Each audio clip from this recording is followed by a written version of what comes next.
안녕하세요. 우리는 흔히 전도할 때 예수 믿고 복 받으세요 그런 말을 하죠. 예수를 믿는다는 거. 그리고 기독교인이 된다는 거는 어떻게 보면 좀 다른 말일 수가 있는데 우리는 이 두 말, 예수를 믿는다, 기독교인이 된다 말을 그냥 통용하곤 합니다. 여러분은 언제부터 예수를 믿고 언제부터 기독교인이 되셨습니까? 그리고 기독교인이 된 후로 정말로 행복한 삶, 만사 형통한 복된 삶을 누리고 계십니까? 저는 고등학교 1학년 때부터 교회를 다니기 시작했습니다. 당시 우리 반에 노래를 좋아하는 친구들이 있어갖고 4명이서 수업이 끝나면은 음악실에 가서 노래를 하곤 했습니다. 그때 이제 처음 찬송가도 배우고 그랬죠, 저는. 근데 우리가 워낙 노래를 잘하니까 이 교목 이렇게 가다가 야, 너네 진짜 잘하는구나. 그 예배 시간에 특송 좀 하지 그러냐? 그때 우리 학생들이 아마 한 얼마나 됐는지 모르겠네. 430명이었나? 왜 제가 430명인지 아냐? 429등을 해본 적이 있걸라니. 내 뒤에 한 명이 있었어요.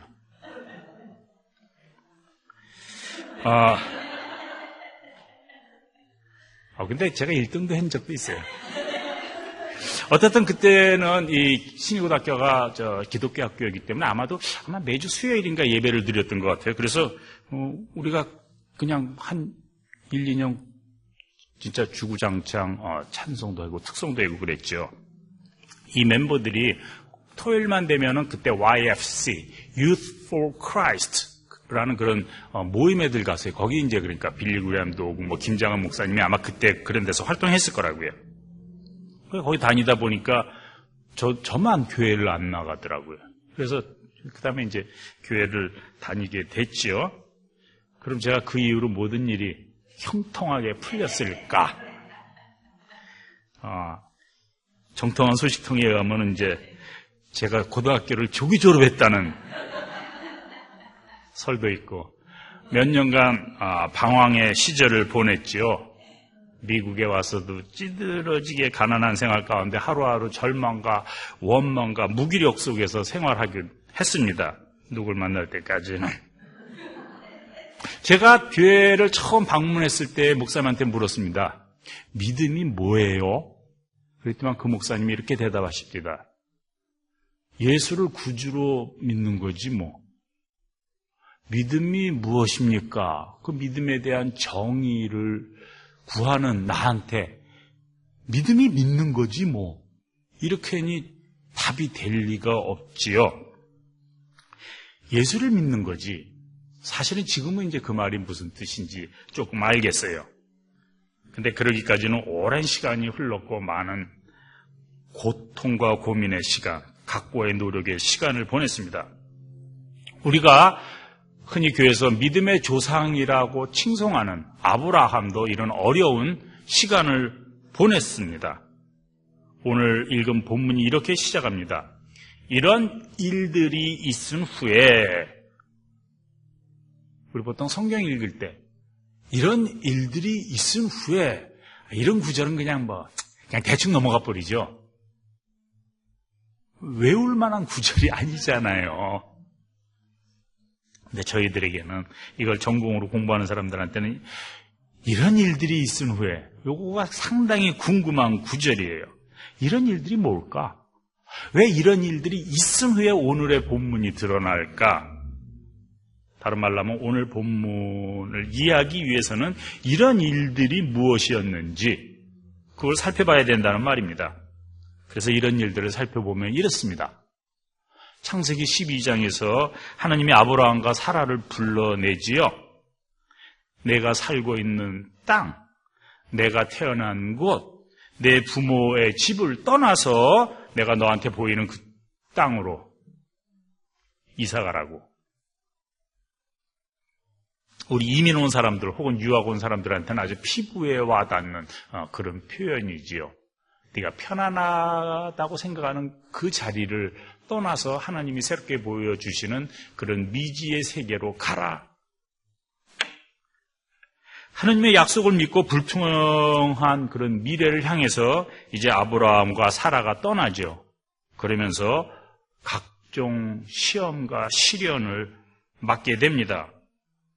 하나님이 약속한 가나안 땅에 들어서지만 막상 가나안 땅에는 당시에 기근으로 인해서 먹을 것이 하나도 없고, 그래서 아브라함하고 사라는 이제 먹을 것을 찾아서 애굽으로 피난을 가지요. 근데 뭐 쓰레기차 피하려다가 무슨 차를 만났다고. 애굽에 갔더니 애굽 왕이 사라가 이뻐 보이니까 어떻게 좀 해보려고. 그래서 더 큰 위험에 직면합니다. 애굽을 빠져나온 아브라함과 사라는 나중에 자기 조카가 되는 롯과 헤어지게 됩니다.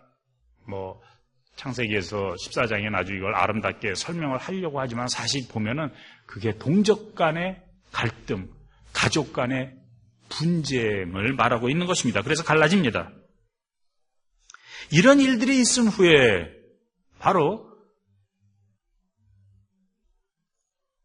하나님이 약속했지만은 그 약속을 믿고 가나안 땅에 갔는데 온갖 어려움을 겪은 그런 상황에서 하나님이 아브라함한테 찾아옵니다. 내가 너한테 복을 줘야 되겠는데, 하나님이 그 말을 아브라함이 이제 여러 번 들었을 거 아니에요. 그러니까 이제 쉽게 납득이 안 되죠. 도대체 뭘 또 주시려고 하십니까?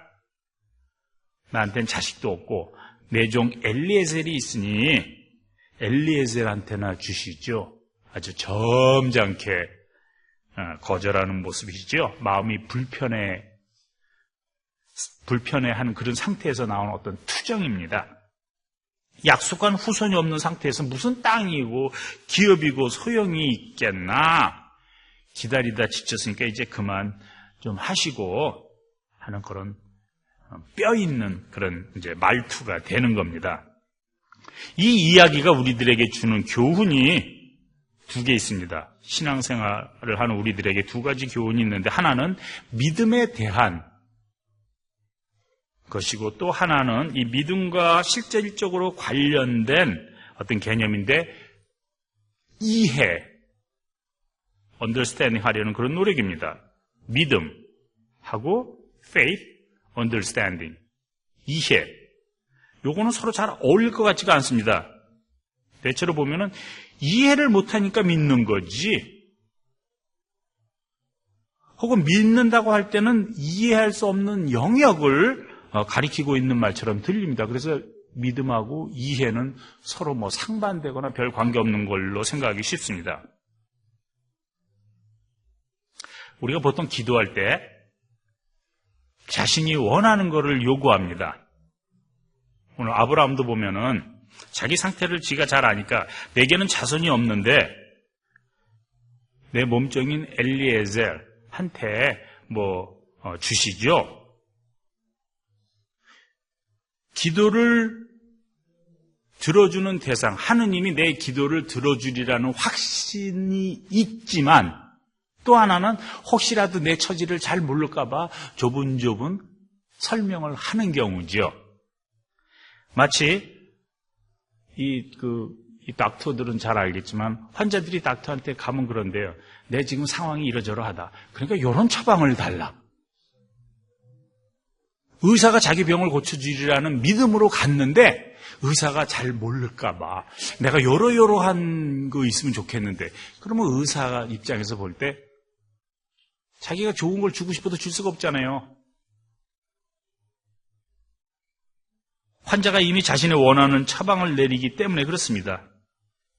병원을 찾는 환자처럼 우리가 기도할 때도 보면은 우리는 무조건적으로 맡기지를 않습니다.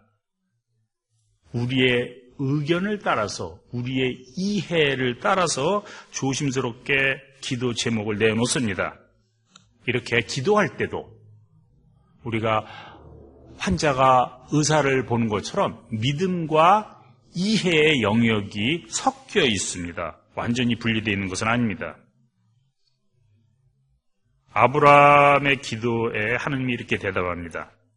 네가 구하는 것보다 더 좋은 거 줄게. 이것이 믿음의 영역입니다. 근데 아브라함이 그래요. 그걸 내가 어떻게 알아요? 이게 이해의 영역입니다. 혹자는 아브라함의 이런 태도를 의심이라고 치부하기 쉽습니다. 그런데 사실 의심은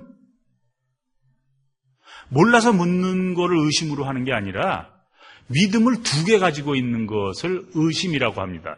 이 자체로만 또 우리가 해도 또 한 30분짜리 또 설교를 해야 되니까 그거는 빼놓고,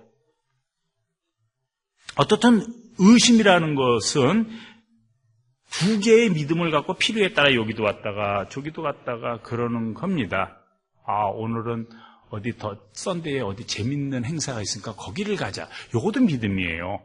그러니까 기분 좋을 때는 교회 오고 기분이 조금 더 좋을 때는 딴 데 간다든가 뭐 이런 게 이제 예를 들면 의심이지요.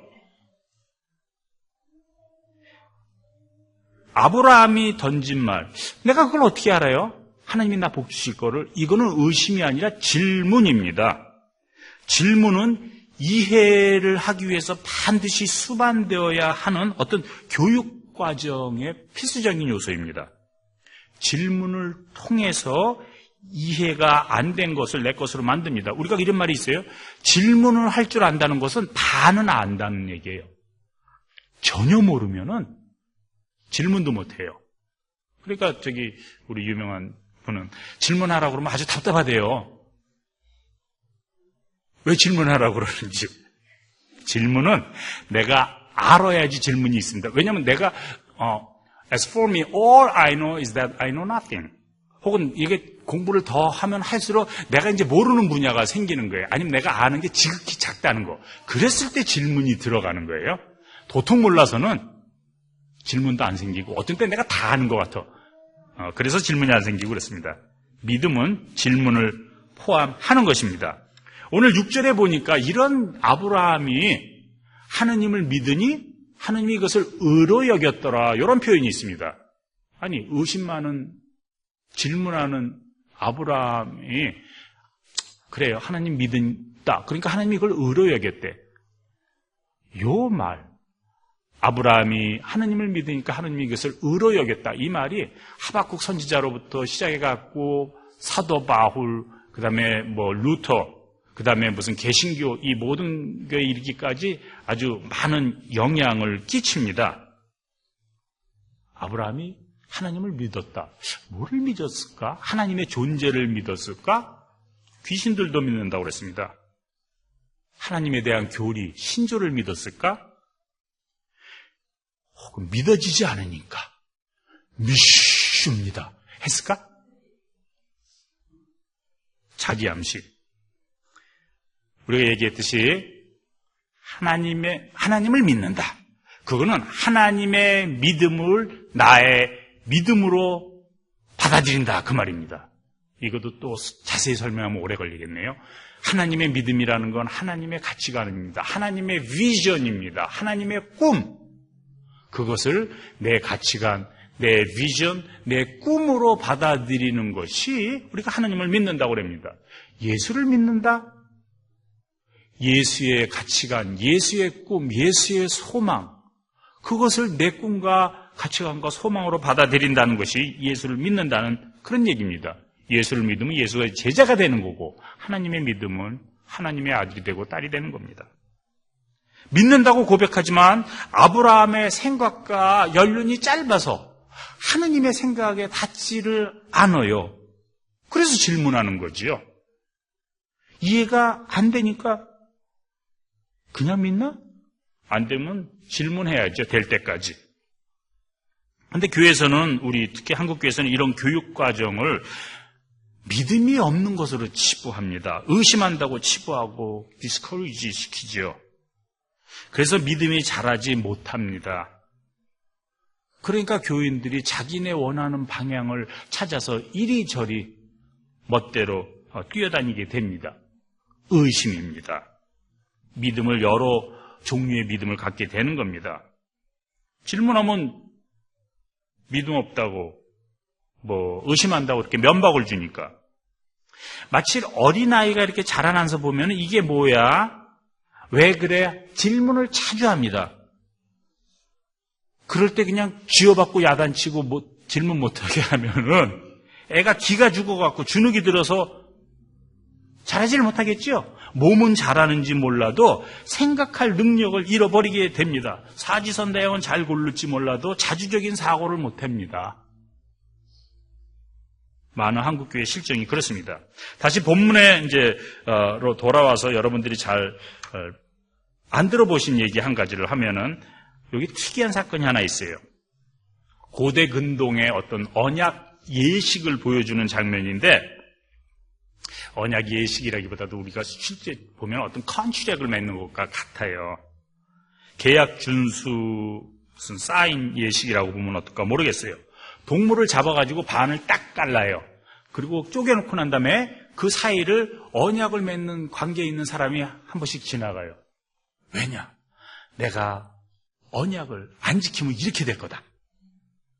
그거를 암시하는 거죠. 그러니까 대체로 둘이 서로 비슷한 위치에 있는 사람들이 무슨 조약을 맺고 비즈니스를 하든 할 때 내가 잘못하면 이렇게 이처럼 될 거다 한다든가, 혹은 좀 아래 위치에 있는 사람들이 높은 양반 앞에서 이제 자기의 충성을 갖다가 이제 혈서를 쓰듯이 그걸 이제 보이는 거죠. 내가 이렇게 충성하겠다고 그러는 겁니다. 예레미야에 또 보면은 이런 얘기가 있어요. 송아지를 두 조각으로 갈라놓고 그 사이로 지나가 내 앞에서 언약을 맺어놓고는 그 언약의 조문을 지키지 않고 나의 언약을 위반한 그 사람들을 내가 이제 그 송아지와 같이 만들어버리겠다. 똑같은 얘기가 여기서도 나오죠. 언약을 맺다. 영어로는 make a covenant. 근데 이거를 히브리어로는 뭐라 그러냐면은 카랏 버릿, 카랏 컷이에요. 직역을 하면 cut a covenant. 이 고대 근동의 이 예식, 의식이 그대로 살아있는 번역이지요. 언약을 맺다는 건 바로 이렇게 그냥 동물의 죽은 반으로 갈라놓고 거길 서로 지나감으로써 내가 이 계약을 지키겠다고 하는 어떤 맹세 의식과 같은 것입니다. 재밌는 것은 아까 얘기했듯이 이건 서로 비슷한 사람들끼리나 하고 혹은 아랫사람이 높은 사람한테 충성하는 그 예식 표현으로 해야 되는데 여기를 하느님이 혼자가 독박이죠. 하나님이 독박 쓰는 거예요. 아브라함은 아무것도 안 하고. 재밌는 표현이 있어요, 오늘. 사실 오늘 마태복음이 아니라 그 창세기 15장 1절로부터 12절을 읽었지만은, 그 다음에 17, 18을 읽었지만은 사실은 12절은 다른 얘기예요. 11절에서 끊고 17절부터 읽어야 되는데, 너무 자세히 얘기하면 여러분들 헷갈려. 그러니까 내가 그냥 쉽게만 얘기하면 이래요. 12절이, 17절에 벌써 뭐라고 그러냐면 어둠이 내려가지고 깜깜해졌다고 그랬어요. 그럼 뭐예요? 아브라함이 뭔 일이 일어나는지 잘 안 보일 거 아니에요. 깜깜한 가운데 그 가운데 하나님이 횃불과 이런 그런 모습으로 그냥 푹 지나가 버려요. 그러니까 깜깜하기 때문에 하나님이 지나가도 이제 잘 안 보이죠. 그러니까 하나님의 편에서 보면은 깜깜하니까 들쪽팔리지요. 더군다나 그것도 자기 모습으로 아니라 그냥 불로 슉 지나가니까. 근데 12절에 들어가는 거는 뭐냐면은 아브라함이 그것도 깜깜하다는 말은 나와요. 해가 져서 이제 그다음에 근데 거기다가 아브라함이 깊은 잠 속에 빠졌대. 그때 이제 하느님이 얘기를 하는 거예요. 네가 왜 이렇게 언약이 늦어졌는지 아냐? 줄줄줄줄줄 변명하는 게 나와요. 근데 아브라함이 깊이 잠들어. 거기다 대고 하느님이 무슨 얘기를 해? 아브라함 들으라고 얘기해요? 아니죠. 우리들한테 얘기하는 거예요. 아니 왜 하느님이 아브라함한테 말한 그 약속도 하나 못 지킬까? 이렇게 의심하는 사람들이 있었을 거 아니에요. 의심이 아니라 질문하는 사람들이 있었을 거 아니에요. 그 사람들한테 들으라고 얘기하는 거예요. 아브라함은 듣지도 못해. 자느라고. 이 문장 구성이 이렇게 재밌게 있는 거예요. 보통 이런 저주의 언약, 약속, 이행, 예식은 신분이 낮은 자가 높은 자 앞에서 행하는 선서와 같은 것인데 본문에선 반대로 하나님이 아브라함 앞에서 이 의식을 행합니다. 쪽팔리니까 아브라함은 깊이 잠재우고 깜깜한 가운데 휙 지나가 버려요. 그래도 읽는 사람은 알죠. 우리들은 알죠. 그만큼 하나님이 자신의 명예를 걸고 우리를 돕고 계신다 하는 그런 신앙 고백입니다. 이해를 추구하는 신앙, faith seeking understanding, 안셀름이 말하는 거죠. 유명한 말이 됐죠. 신앙이란 무조건 믿는 행위, 그런 행위가 아닙니다.